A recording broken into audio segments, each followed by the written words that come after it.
Hello, beautiful homemakers.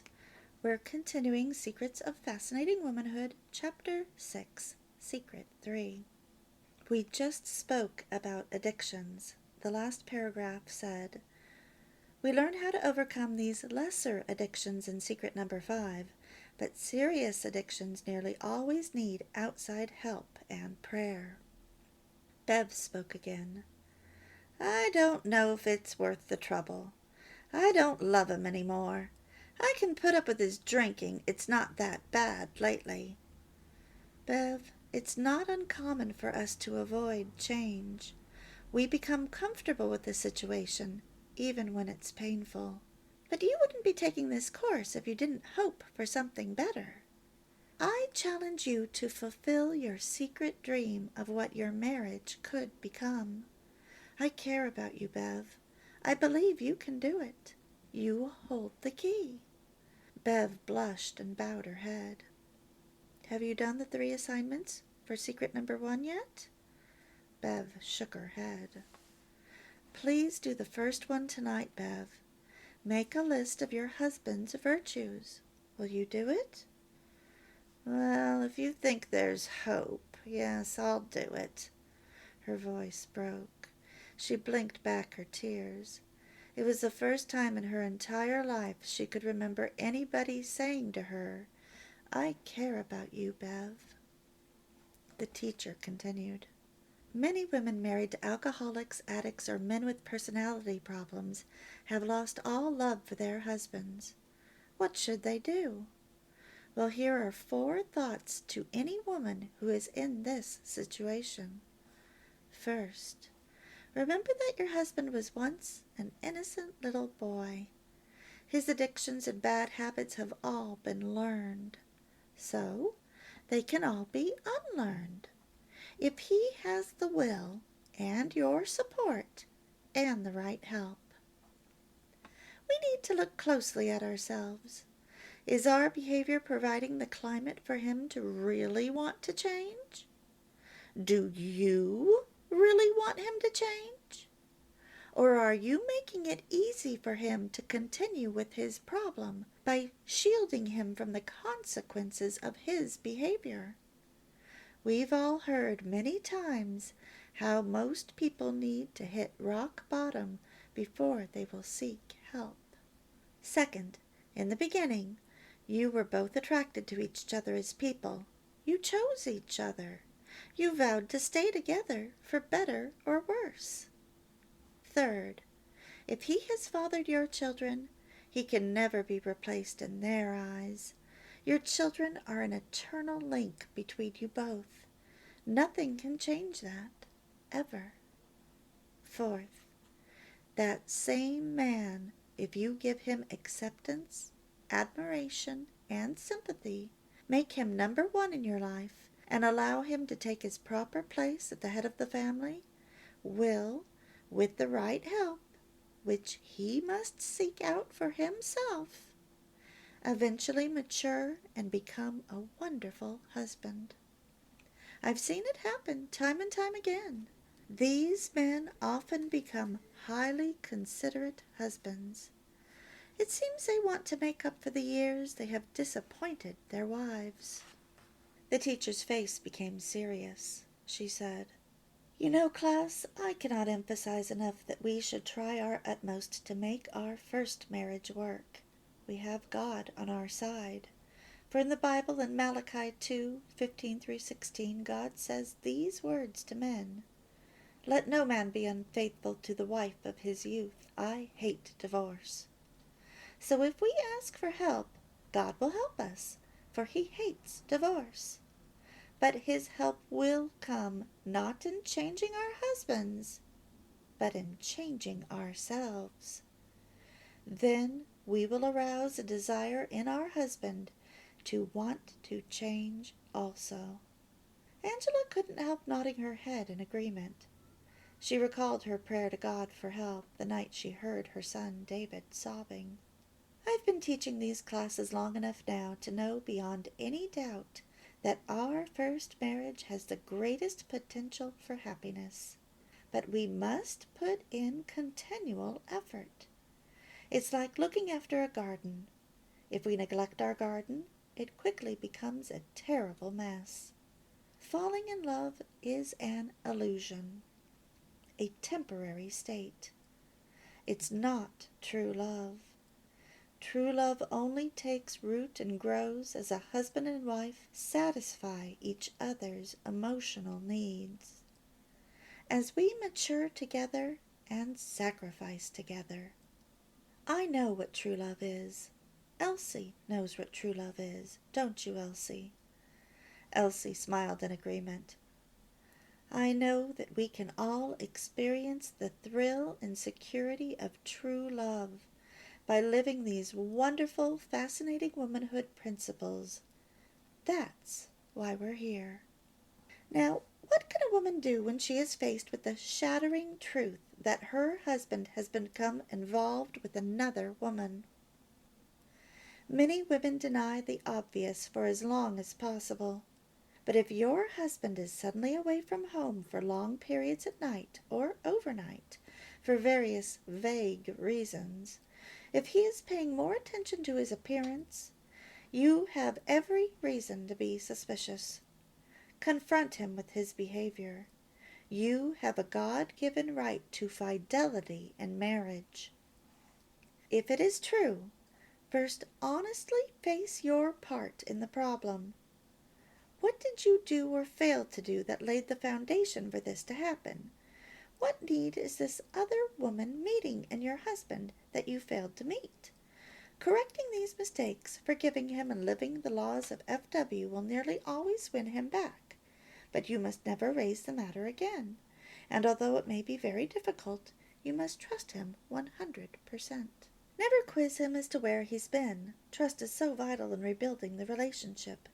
If it was an isolated occurrence in middle age, it is unlikely to be repeated, and many men, in trying to atone for their severe guilt, become highly considerate husbands afterward. If he is not prepared to give her up, tell him firmly and plainly that he must choose between her and yourself, and be prepared to keep your word.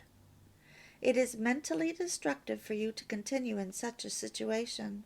It can quickly lead to emotional disorders and a serious breakdown in your health. Now, I'm sure you all understand how important your own chastity is to your husband. It can be the height of emotional agony for him to imagine another man being intimate with you. It is the ultimate blow and insult to his sensitive male pride. We must constantly teach our daughters this fact also, that the most precious gift they can give to their future husbands is their chastity. Class, never become involved in an affair. Never even think about it, not for an instant. It might seem exciting to imagine, but adultery is a serious wrong in the eyes of God. It shatters entire families. We will never, never find happiness that way. Only misery. If any of us have ever been guilty of this, we should humbly ask God for forgiveness and never do it again. Now we're going to discuss a little about the intimate side of marriage. We don't talk a lot about this in FW. That's because difficulties are mostly due to only 3 things: resentment, fear of pregnancy, and lack of communication. Therefore, these difficulties nearly always resolve themselves when we live Fascinating Womanhood. However, as part of this secret number 3, Fascinating Womanhood offers you 3 guidelines for contentment in your marriage. First, for most men, their sexuality is a central part of their masculinity and self-esteem. Therefore, it's an area where just one wrong remark can deeply hurt them for years. However, on the other hand, it's also an area where a little admiration can boost them a long way for a long time. Cherry gave a loud giggle and said, "So we should tell them, something I can't repeat on YouTube." "Oh, Cherry," the class laughed, and teacher smiled. Well, yes, we could, Jerry, but I won't comment any further on that. Second, it is important for most men, not all the time, but most of the time, to lead or pursue in intimacy. He likes to seduce you. That's why some husbands can lose interest when their wives offer themselves too freely or seem too eager. Third, it is also important to your husband that you enjoy his attentions and that you appear to be satisfied. So give joyfully, even if you occasionally act a little more enthusiastic than you feel. It means so much to your husband. He wants you to enjoy his attention. Any remaining problems after you live FW usually yield to better communication. Tell him plainly what you would like him to do. Then ask him to tell you what he wants. Now, a warning about communication in this area. Never, never talk about any experience you may have shared with another man, even if your husband questions you about it. Assure him that he is by far the better lover, then say no more. Any questions? Sonia shyly raised her hand. Sonia, you have a question? Yes, teacher, but it's a bit embarrassing. I think my partner might be overdoing it. How often is normal?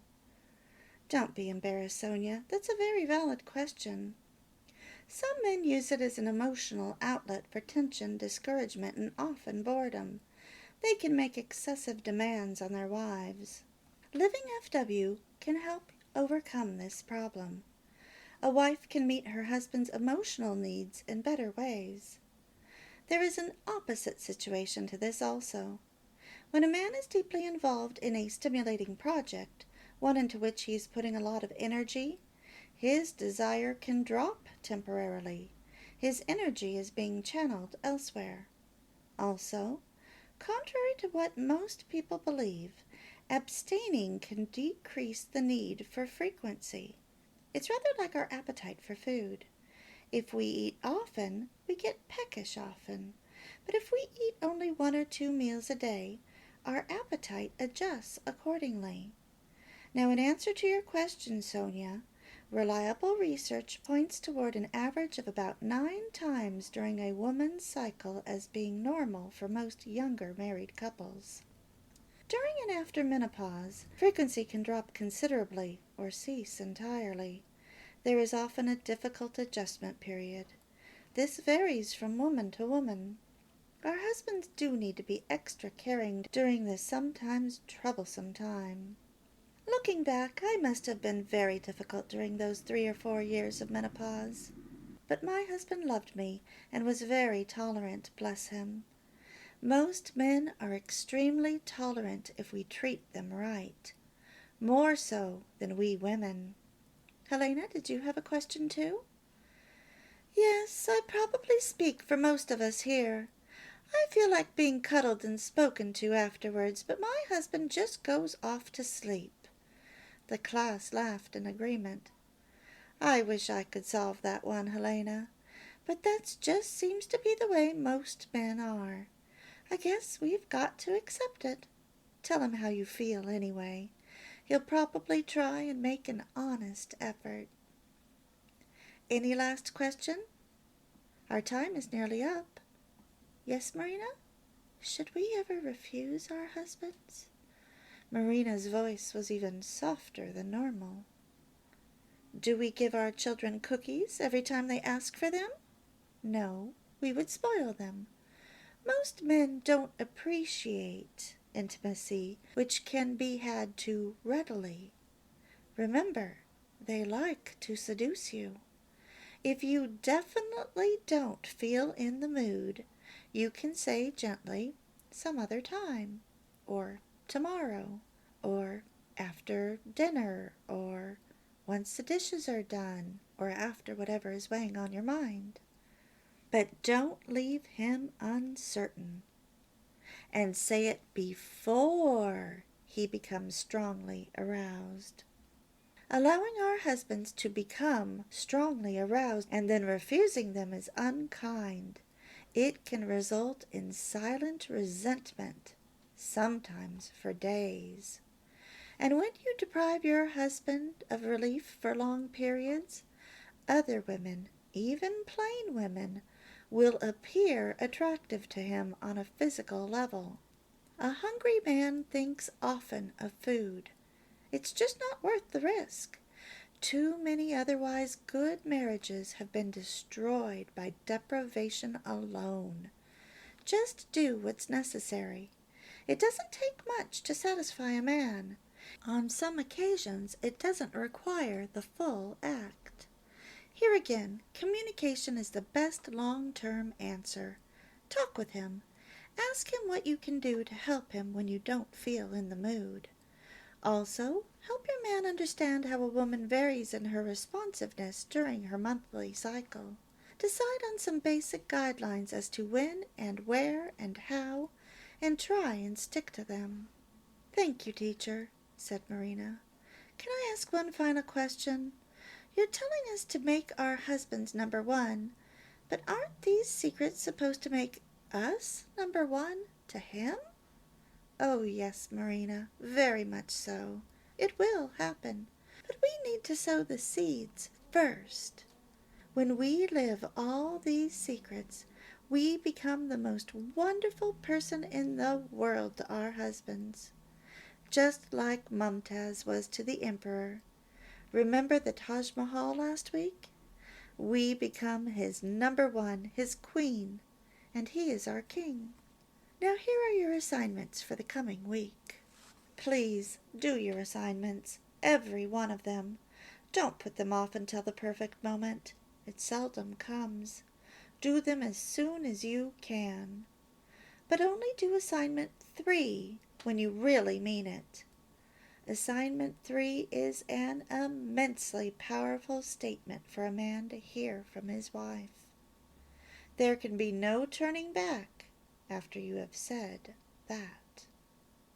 Assignments, secret number 3. Assignment 1. At least twice during the week, greet your husband when he comes home with a smile and looking your feminine best. Have your home quiet and organized. Make him comfortable. Listen to him if he wants to talk. Don't speak about your day or your concerns until after he has eaten. Assignment 2. In your own words, say to him, "I'm beginning to realize the great responsibility you have to provide for me and the children. I do appreciate it. It must be a big load to carry." Assignment 3. Say to your husband, "I want you to know that you're the most important person in my life, and always will be." You must really mean this, and never give him a reason to doubt it in the future. As Angela read the assignments, she decided to write Ted another note during the week to fulfill assignments 2 and 3. Angela felt saddened that she had so miserably failed in comforting Ted during the years they lived together. Almost every time he had come home from work, she had unloaded all her problems and frustrations on him. The very moment he walked in the door. No wonder he worked late so often. Yes, she could make him number one from now on, if only he would come home and live with her. Judy and Blossom are our 2 visitors tonight. Come and share your experiences, ladies, said the teacher, and sat down. Judy, true experience. Our intimacy was good, the only good part of our marriage, it seemed. I told my husband so.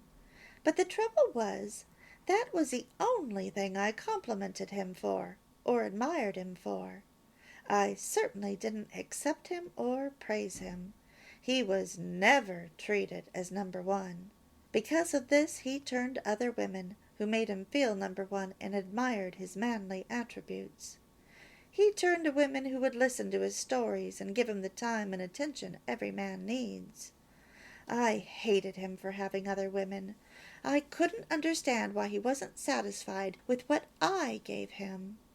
After FW, I could see that it wasn't intimacy he needed from these other women, but acceptance, admiration, and being number one. By withholding these things from him, I had driven him to unfaithfulness. But I have no fears that he will have another escapade, because I know what kind of woman a man wants. Blossom, true experience. My husband and I have been married 6 years. We have 2 children. When I became pregnant with my last child, my husband became very cold and indifferent. He said he didn't love me and began having an affair with another woman. After being separated for 3 months, we went back together on a 6-month trial. We were both miserable. We separated.